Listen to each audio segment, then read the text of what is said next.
তাহলে এই যে আমরা অতিরিক্ত খেয়ে ফেলি এবং এই খাবারটা হজম করার জন্য যতটুকু অ্যাসিড দরকার, ভাঙার জন্য যতটুকু অ্যাসিড দরকার, সেই অল্প সময়ে শরীর ততটা দিতে পারে না, তখন বদহজম হয়ে যায়। তো এই খাবারটুকুকে ভাঙতে পারে না, শরীর তখন কী করে? শরীর তখন এটিকে বমি আকারে বা অন্যভাবে বের করে দেওয়ার চেষ্টা করে, আমাদের তখন অস্বস্তি হয়। তখন আমরা জানি যে আমাদের অস্বস্তি হয়েছে, একটা 7 আপ, পেপসি, কোক, মিরিন্ডা অথবা কার্বোনেটেড বেভারেজ যে কোনো একটা আমরা খাই। তো এটি করে কি, অ্যাসিডিক যে প্রভাব, সেই অ্যাসিডিক প্রভাব দেয় এবং খাবারটিকে ভাঙার চেষ্টা করে। তো এভাবেই আমাদের কিন্তু অ্যাসিডিটির বা অ্যাসিডিটি হয়ে, হাইপো অ্যাসিডিটি ছিল, হাইপার অ্যাসিডিটি হয়ে সেই খাবারগুলিকে ভাঙে আমরা স্বস্তি ফিল করি। তো আমাদের যাদের হাইপার অ্যাসিডিটি আছে, যাদের অ্যাসিডিটি বেশি, তারা যদি এটি খেয়ে ফেলি তাদের অ্যাসিডিটি কিন্তু বাড়বে।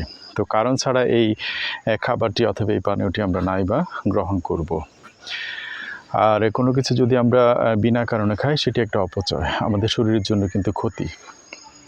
তো আজকে আমরা অপচয় করব না এবং দেশি প্রোডাক্ট খাবো, দেশি পণ্য কিনে খাবো। আর বিদেশে সে মুসলিম হোক বা অন্য কিছু হোক, বিদেশে আমরা গ্রহণ করব না। তো এই হচ্ছে আমাদের আজকের বিষয়। আজকের বিষয় হওয়া উচিত, যদি আপনি একজন দেশপ্রেমিক হয়ে থাকেন। আর দেশপ্রেম ঈমানের অঙ্গ। আপনি সব দিক থেকে এটি খেয়েও কিন্তু আপনি সওয়াবের অধিকারী হতে পারেন। তো এই বিষয় আজকে জানিয়ে, তো আশা করছি আপনারা বিষয়টি বুঝবেন। যদি আপনাদের ভালো লাগে শেয়ার করবেন, আমার এই পেজ আপনারা ফলো করবেন।